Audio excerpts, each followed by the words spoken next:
वाले शख्स और इस इलाके के आप उनको डॉक्टर राधा कृष्णन भी कह सकते हो। तो हम आज आपका परिचय करा रहे हैं राव बहादुर सिंह जी से, जो डायरेक्टर है यदुवंशी ग्रुप ऑफ एजुकेशन के और पूर्व विधायक भी रहे हैं नांगल चौधरी से। राव साहब आपका स्वागत है। मैं भी आपका बहुत बहुत धन्यवाद करता हूँ। आपका आदमी का टाइम्स का साथ है और आपने आज बात करते हैं एजुकेशन। ये एजुकेशन में मेरी कोई देर नहीं।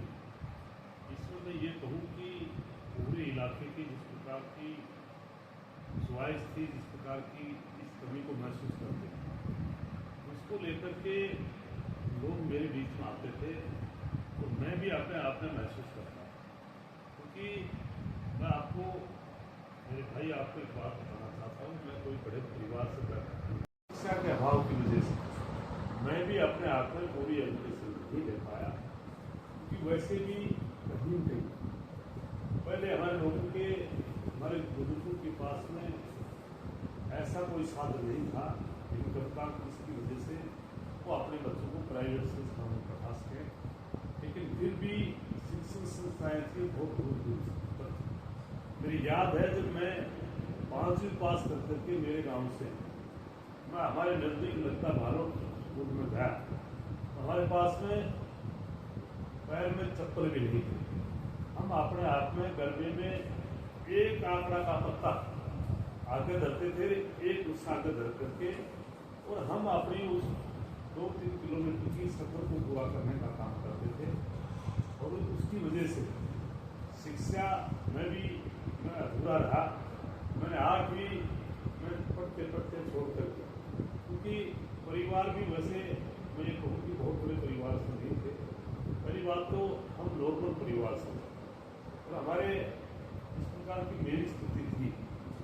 मैं जब जन्म लिया उससे पहले 4-5 महीने पहले मेरा पिताजी मेरे से साइंस से चला गया था, और उसकी वजह से भी हमारी माँ ने पढ़ाया जरूर। मेरे से मेरा बड़ा भाई था, 2.5 साल मेरे से बड़ा था, और जिस प्रकार से हमें पढ़ाए, चाहे जैसे उसने कोई भैंस की काटड़ी पाड़ी, चाहे गाय की बछड़ा पाड़ा।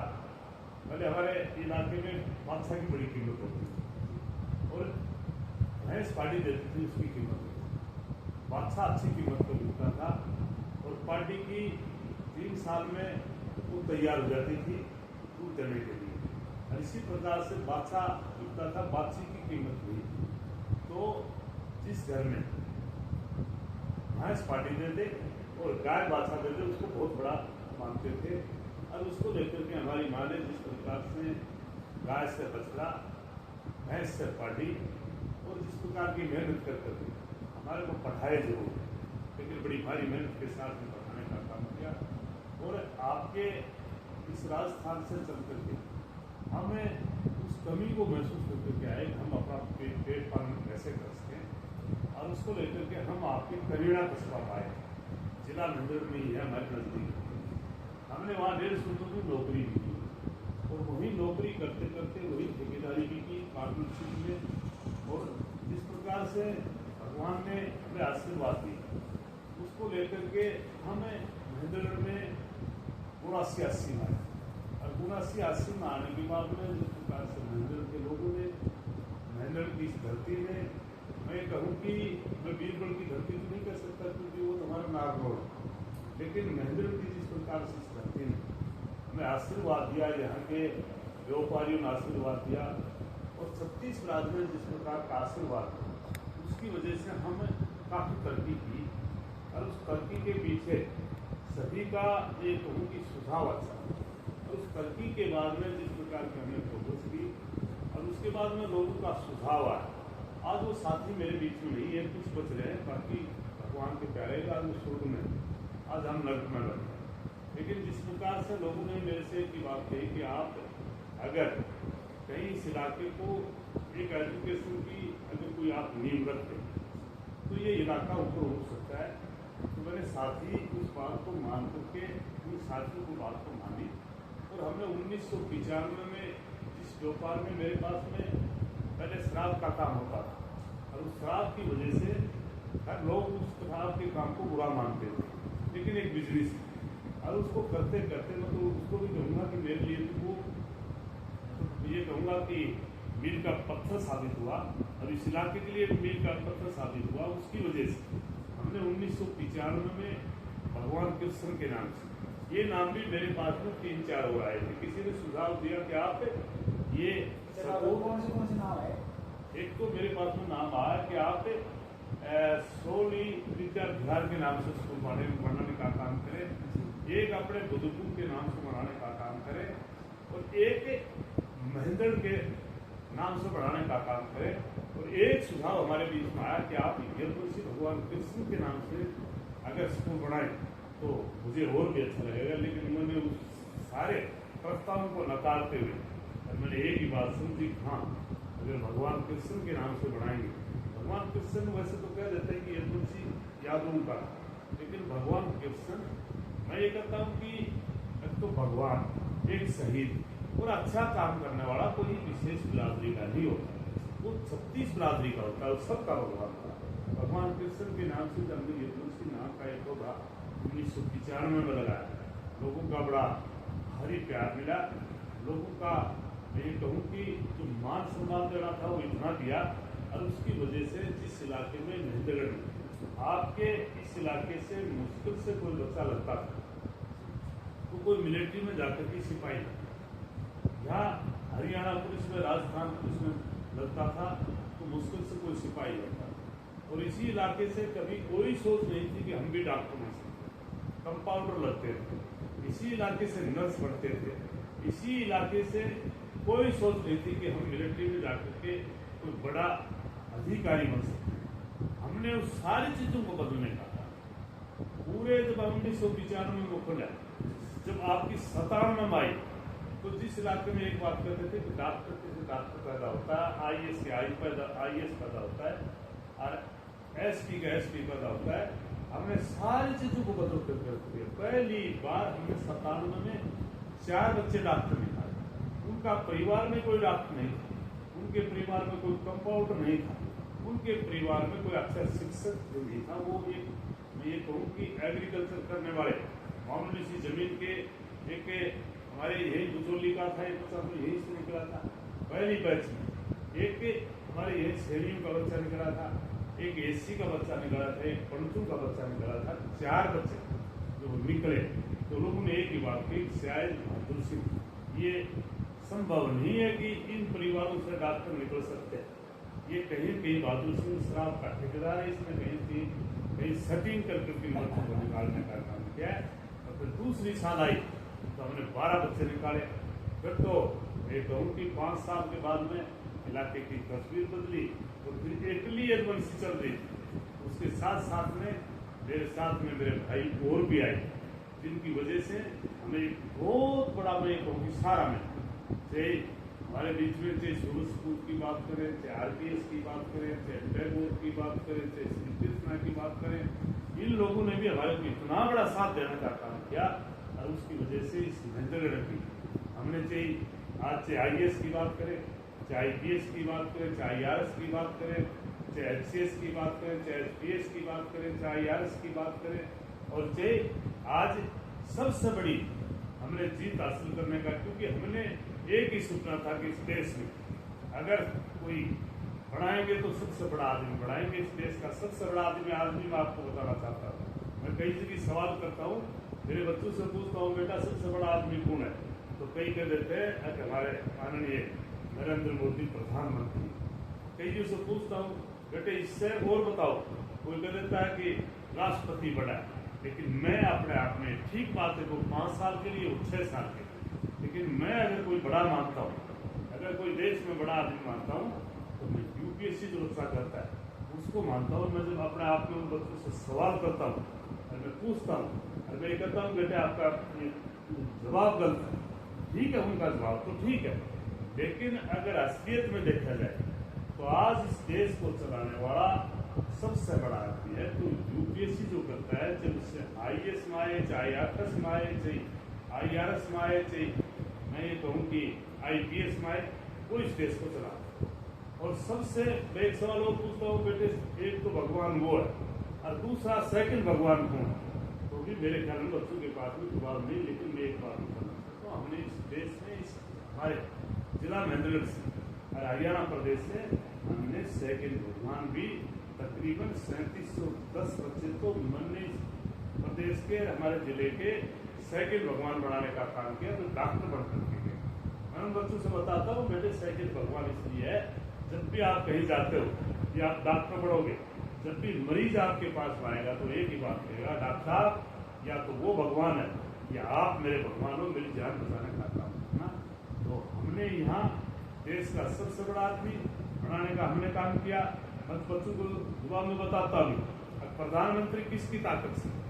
बच्चे कहते हैं जी बता नहीं पाए। मैंने कहा बेटे प्रधानमंत्री तेरे पापा की ताकत से बना, तेरी मम्मी की ताकत से बना, और तेरे सिर पर हाथ टेक करके पूछ करके गाया था तेरी माँ का वोट चुनाना, तेरा दादा का वोट चुनाना, पैरों में पड़ करके प्रधानमंत्री बनता है। जबकि राष्ट्रपति भी उन्हीं की ताकत से, आपकी ताकत से राष्ट्रपति बनता है, लेकिन डॉक्टर और IAS अपने दिमाग से बनता है, वो किसी के हाथ जोड़ करके नहीं बनता। इसलिए सबसे बड़ा आदमी को हमने इस इलाके में वो दिए। जहाँ मिलिट्री में हमारे इलाके से, पूरे इलाके से कहीं छांटते थे, हमारे नजदीक कोर्स हुई थी, वहाँ भी कोई कोई कार्य हौलदार बन करके जाते थे। हमने इस इलाके से पूरे से, आज लेफ्टिनेंट की बात करते हैं, जहाँ सिपाही बन गए लेफ्टिनेंट बनाए। जहाँ इलाके में, पूरे इलाके में कोई ITI करके ले जाते थे, हमने IIT में विदेशों में भेजने का काम किया। इसी इलाके से जहाँ इंजीनियरिंग की बात करते हैं, हमने इंजीनियरिंग की बजाय IIT में विदेशों में भेजने का काम किया।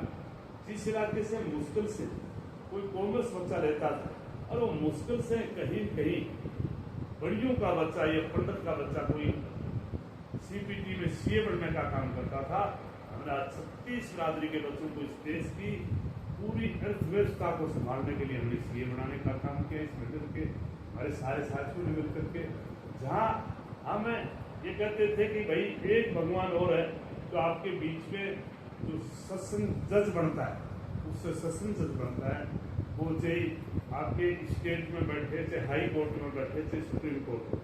हमने इस इलाके से कलक की तैयारी करवा करके इस इलाके को पूरे को अधिकारी देने का काम किया है।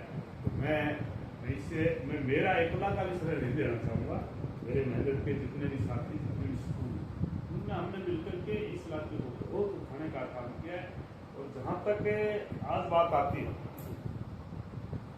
इस इलाके में मैं ये कहूँ, हमने चाहे वैसे हम छोटे परिवार से थे, लेकिन हमने इस इलाके को, चाहे शहीदों की सम्मान की बात हो, राव तुलाराम हमारे 1857 में सबसे पहले लड़ाई, जिसकी वजह से अंग्रेजों से टक्कर लेते लेते उन्हें अपनी जान, मैं कहूँगी शहीद होने का काम किया।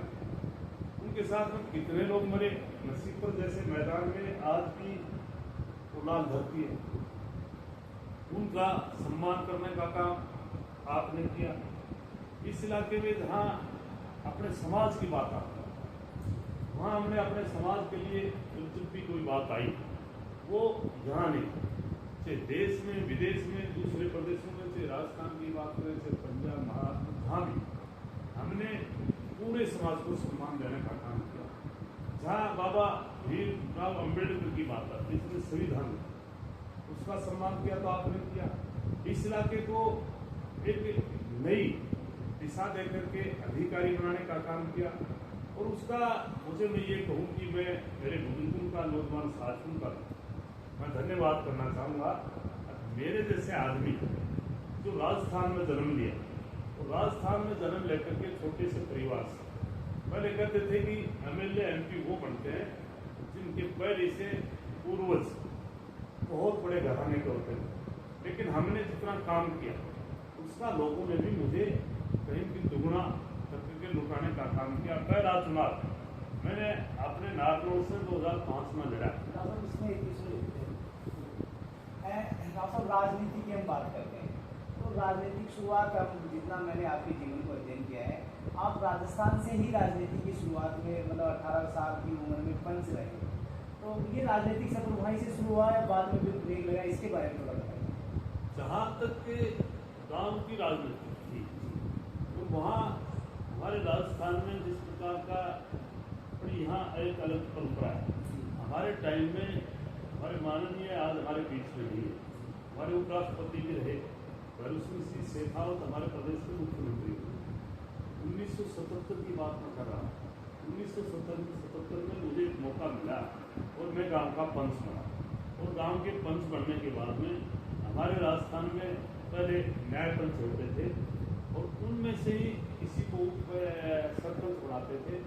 तो मेरे को सौभाग्य से मेरी पंचायत में मेरे को न्याय पंच भी बनाया, और इस प्रकार से मुझे न्याय पंच बनाया। उसी से लेकर के मुझे बहुत कुछ सीखने को मिला। जब भी कोई बात आती थी, जब कोई गांव की बात आती थी, जब कोई न्याय की बात आती थी, तो मैं वही काम करता था। आज भी मेरी यहीं से मैं लेकर के आया था, उसी प्रकार पर चल रहा हूँ। मैं न्याय करता था। अगर किसी वो कहीं गलती पर था तो मुझे कहता था गलत हुआ है, ये सही है, और उसको लेकर के मैं हरियाणा प्रदेश में तो एक ही साल के बाद में, तो यहाँ बताया ना परिस्थितियाँ ऐसी थी कि वहाँ हमारा गुजारा नहीं हो रहा। इसकी वजह से हरियाणा में आए, उसी बात को लेकर के उसकी वजह से लोग एक कारवा होता था, आया एक था हजारों मेरे पीछे हो लिए, और हमने जो कार्य किया।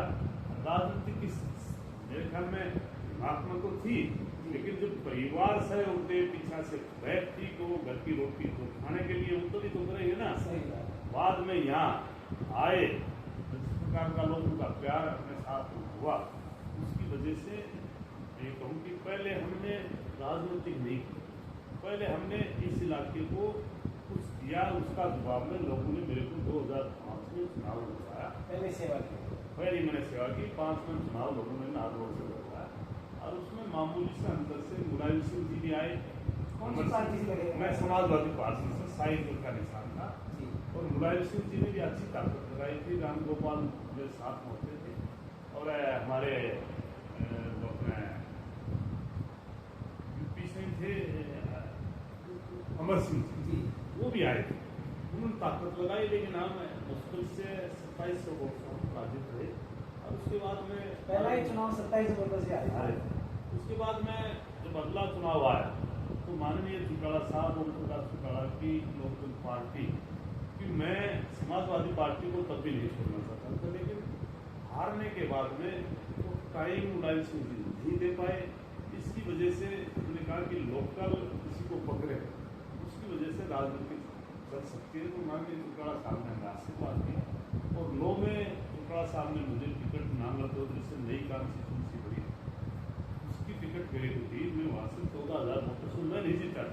माननीय चौटाला साहब ने मेरे को जिताने का काम किया। पहला MLA चौटाला साहब ने बनाया। उसके बाद में 14 में नांगल चौधरी से राव साहब पहली बार आई MLA में, पहली बार मैं ही एक ऐसा आदमी था जो नारनौल में और नांगल चौधरी में कोई यादव नहीं मिलता था, लेकिन मैंने एक ऐसी नींव रखी। अब तक के जो मेरे बाद में जितने भी आए वो यादव ही आ रहे हैं।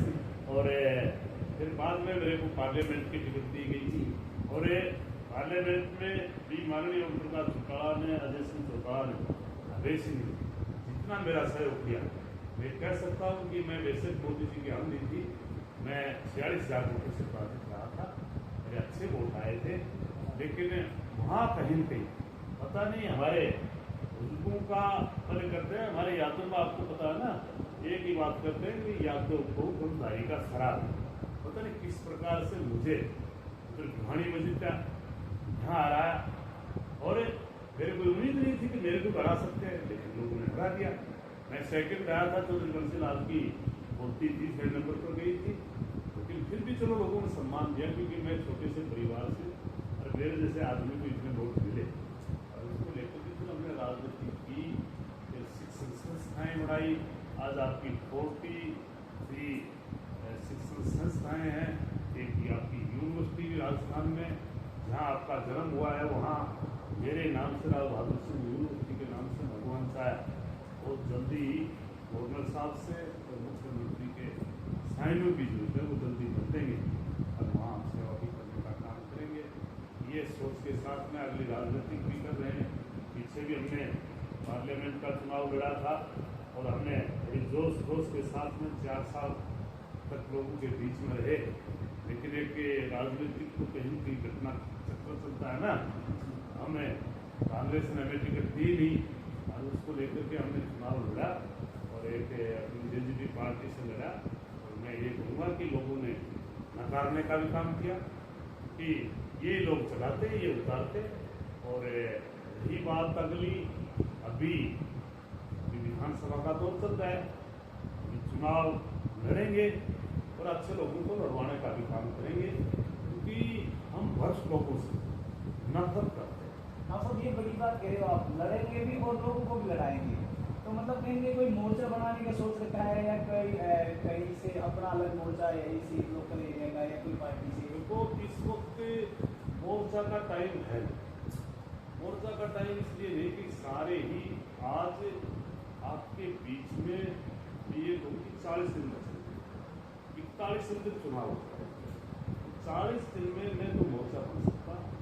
अब तो एक ही बात है, अगर हमें ये लगा, वैसे पार्टी सम्मान सारा सभी पार्टी का, चाहे कांग्रेस पार्टी की बात करें, चाहे आज बीजेपी पार्टी। मैं पहली बात तो ये है कि जो ये मुख्यमंत्री इनके कार्यकाल में, जैसे मैं कांग्रेस में था, मेरी कांग्रेस में इस प्रकार का कांग्रेस में था कभी नहीं था, कभी कमाल। क्योंकि मेरे को सबसे ज्यादा फायदा इस बात का था बीजेपी सरकार बनने के बाद में, और इन लोगों ने जिन बच्चों को हमने पढ़ाया, ईमानदारी से नौकरी दी गई, उसमें हमारे बच्चे मंडल के तकरीबन 27% जिला मेडल के, 100 में से 27% बच्चे हमारे मंडल के। जहाँ तक यूपीएससी की बात है, उसमें भी हमारे 27% बच्चे, पूरे देश में 27% बच्चे हमारे, चाहे IAS की बात हो, चाहे IPS की बात हो, चाहे IRS की बात हो, चाहे हरियाणा प्रदेश में HCS की बात करें, उसमें भी HPS की बात करें, हमारे जो हमने इन बच्चों को पढ़ाया उसकी वजह से 27 या 30% बच्चे ढेर नौकरी में हमारे बच्चे हैं। तो इसलिए मैं इनको एक बात कहता हूँ, चलो काम कम हुए, भर्ती हुए, पंचायत में कम हुए, लेकिन एक बात कह सकता हूँ कि हमारे बच्चों को जिस प्रकार की नौकरी मिली, जो हमने मेहनत की, उसका इस सरकार पूरी तरह से एहसान किया, इनका धन्यवाद भी करता हूँ। लेकिन आज इस प्रकार से जहाँ आज विकास की बात, विकास कुछ कम हुआ है, क्या रोडों की बात जरूर अच्छा किया था मोदी ने, सेंट्रल स्टेट पार्लियामेंट में जितने भी बैठे उन्होंने जो रोड बनाई काबिल तारीफ है। और इसी प्रकार से आज मुलायम सिंह के अपने अखिलेश की बात, मैं उसको भी कहूँगा कि एक बड़ा अच्छा सूख, एक नई ताकत उभर कर क्या है। मैं समझता हूँ कि अखिलेश आने वाले टाइम में शायद मुलायम सिंह जी से भी ऊपर जाकर के इस देश की सेवा करने। एक क्वेश्चन ले लेते हैं, आपने दो बड़ी बातें कर दी एक साथ ही।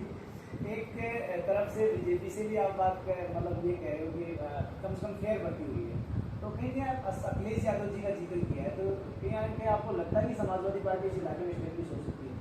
देखो, मुलायम सिंह जी ने प्रयास किए और वो शायद उस वक्त की राजनीति के कुछ और थे, लेकिन मैं आज ये कह सकता हूँ कि अखिलेश, आप एक हरियाणा की बात नहीं करें, आज अखिलेश अगर आपने आप में थोड़ा सा अगर कोई सीरियस होकर के चले, तो मुझे ये ऐसा लगता है कि अखिलेश मेरे ख्याल में आने वाला तब का प्रधानमंत्री। आप पार्लियामेंट में जब भी बात देख लो, मैं नहीं कह रहा, मैं जो बताई सच्चाई की बात वो बता रहा। पार्लियामेंट में भी अगर किसी ने अखिलेश की पार्लियामेंट में जिस प्रकार से पार्लियामेंट में अपनी बात करने के लिए अखिलेश खड़ा होता है, तो उसको देखने के लोग बड़े अपने आप में सोचते हैं कि हम उसकी बात पूरी सुन रहे। इससे एक नौजवान साथी में मुझे तो लगता है, और नौजवान इसलिए कहता हूँ कि मैं 70 साल का, वो मेरे घर में उसमें 40 साल का या 42 साल का हूँ, इसलिए मैं उससे उम्मीद करता हूँ कि उसको बहुत जल्दी हरियाणा में प्रवेश करना चाहिए। हरियाणा में, यूपी में, वो जहाँ भी जाएगा, चाहे दिल्ली में जाए, चाहे राजस्थान में जाए, उसको सम्मान मिलेगा, और सम्मान के साथ साथ में उसको देश की, प्रदेश की उसने सेवा की है, लेकिन देश के लिए सेवा करने में वो अपने आप में सक्षम दिखाई देगा। एक क्वेश्चन और ले लेते हैं आपको। नांगल चौधरी से आप विधायक रहे, महेंद्रगढ़ और भिवानी लोकसभा क्षेत्र की लगभग सब सीटों पे आपका प्रभाव है, राजस्थान की भी 8-7 विधानसभा की सीटों पे आपका प्रभाव है। तो इस स्थिति में हर पार्टी आपको अपने साथ जोड़ना चाह रही है, चाहे कांग्रेस हो चाहे भाजपा हो। राव बहादुर सिंह किस विधानसभा से अगली बार ताल ठोक सकते हैं, ये कुछ थोड़ा बहुत अगर लोगों को मिलते इस आशा है जिस प्रकार से आपसे कि कहाँ से बनने की संभावना है? तो भैया बात ये है, अगर किसी पार्टी ने अगर मुझे योग्य समझा और अपने आप में पार्टी ने समझा कि बहादुर सिंह ठीक है, तो कहीं पार्टी वैसे तो पार्टी दो है, कांग्रेस की बात करें चाहे बीजेपी, लेकिन एक संगठन और भी बन रहा है और वो संगठन बनने में अगर कामयाब हो जाता है तो हम समझते हैं अगर अगले काबिलियत हमारे अंदर समझे तो मैं पार्टी में किसी का कसूर नहीं बताना चाहता, तो हम उनको स्वीकार भी करेंगे। अगर पार्टी ने भी अच्छे व्यक्ति को टिकट दी तो भी हम स्वागत करेंगे, लेकिन पार्टियों ने कहीं लुटेरे को और किसी कमजोर आदमी को टिकट देने का काम, तो मैं और तो पूरा हरियाणा की बात तो नहीं करता, लेकिन जिसको दक्षिणी हरियाणा बोलते हैं, जिसको मेरी अपनी पार्लियामेंट्री कॉन्स्टिट्यूंसी रही, लो कॉन्स्टिट्यूंसी भिवानी, दादरी, महेंद्रगढ़ और रेवाड़ी, वहाँ तक हम अपने आप में कोई गलत टिकट दी गई जो सेवा के भाव से बढ़ने की कोशिश, लूट के भाव से अगर बढ़ेगा तो हम उसकी खिलाफत करेंगे। हम उन कैंडिडेटों का सहयोग भी करेंगे, धन से करेंगे, मन से धन से सहयोग करेंगे और जुट समझी इलाके के लोगों को बुलाएंगे बहुत जल्दी। जुट समझी और मेरे को किसी ने आदेश दिया कि आप इस कॉन्स्टिट्यूंसी से आप चुनाव लड़ो, तो मैं चुनाव भी लड़ूंगा। और अगर उन्होंने ये कहा कि आपके फ्री हैंड होकर के और ये अपने इलाके का लायक लड़का है, आप इसका सहयोग करें, इस इलाके में ये लायक इसका सहयोग करें, तो हम उनका अपने आप में अपना चुनाव मान करके उनका चुनाव भी लड़ने का मतलब जनता पे छोड़ रहे हो, चाहे नांगल चौधरी से जनता आदेश करे, चाहे महेंद्रगढ़ से करे, चाहे टेली से करे, जनता के ऊपर। मैं जनता तो कहेगी वो। एक और सवाल है राव साहब आपका, इस विधानसभा चुनाव से लेकर अहिरवार के लोगों को आपको क्या मैसेज है कि आप हर बार लोग हैं जो अहिरवार के लोग हैं 2 बार से बीजेपी की सरकार उन्होंने बनाई, पूरे अहिरवार क्षेत्र के लोगों को क्या कोई स्पेशल संदेश है? मैं तो यही कहूँगा कि वो चाहे कांग्रेस हो चाहे बीजेपी पार्टी और चाहे हमारी क्षेत्रीय पार्टियाँ, चाहे लोकदल की बात करें, चाहे अन्य कई पार्टियाँ बसपा की बात करें, तो ये कहूँगा कि अच्छे आदमी को अगर कोई टिकट देता तो उसको वोट अच्छा हो तो जरूर डालना, पार्टी की वजह से नहीं। अच्छा चरित्र है, अगर चरित्र साक्षा है तो उसको अपना मान करके वोट डालना चाहिए। मैं तो ये भी कहूँगा हमारी जनता की भूल है, मैं तो कहता हूँ अगर कोई पार्टी अच्छा आदमी को टिकट नहीं देती और हमारे इलाके के लोग अपनी कॉन्स्टिट्यूंसी का अगर उसको आज़ाद भी बनाएंगे अच्छे व्यक्ति को, तो मैं ये दावे से कर सकता हूँ कि अब की बार कोई सरकार बहुमत में नहीं आ रही है। अगर निर्दलीय को बनाएंगे, आज़ाद उम्मीदवार को बनाएंगे, तो मैं दावे से कह सकता हूँ कोई बड़ी बात हमारे इलाके का कोई नौजवान साथी या बुद्धिजीवी अपने आप में बड़ी कुर्सियों पर बैठ सकते। ये अब की बार ऐसे हालात रहेंगे जिसकी वजह से हमारा इलाका बहुत आगे जा सकता है। तो मैं तो ये संदेश देना चाहूँगा कि अच्छा व्यक्ति अगर नहीं हो, चाहे बीजेपी हो, चाहे कांग्रेस हो, चाहे कोई और क्षेत्रीय पार्टियाँ हो, अगर अच्छा कोई नौजवान साथी हमारे बीच में जिनको आपको और पूरे इलाके की इससे जनता को विश्वास हो, तो आप उनको वोट डालना। ये मत नहीं देखना कि विगत पार्टी है, पार्टी आप जिताओगे वो बनने वाली सरकार का एक मैं कहूँ कि हिस्सा होगा और आप जिताने के बाद में वो बहुत बड़ा पद बजाएगा। इसलिए ये पार्टी टूटी छोड़ करके अगर अच्छा व्यक्ति आज़ाद भी हो तो उसका सहयोग करने का मेरी जनता से जी। ये थे राव बहादुर सिंह जी, जिन्होंने अपनी जवानी के दौर में इस क्षेत्र को शिक्षा के क्षेत्र में स्वर्णिम अक्षरों में लेके आए और अब इस उम्र के दौर में राजनीति के क्षेत्र में इस स्वच्छता अभियान ये चला रहे हैं। तो जुड़े रहिए हमारे साथ में इस तरह के और व्यक्तित्वों को जुड़ने के लिए। आज राव साहब हमारे साथ जुड़े, उनके लिए राव साहब का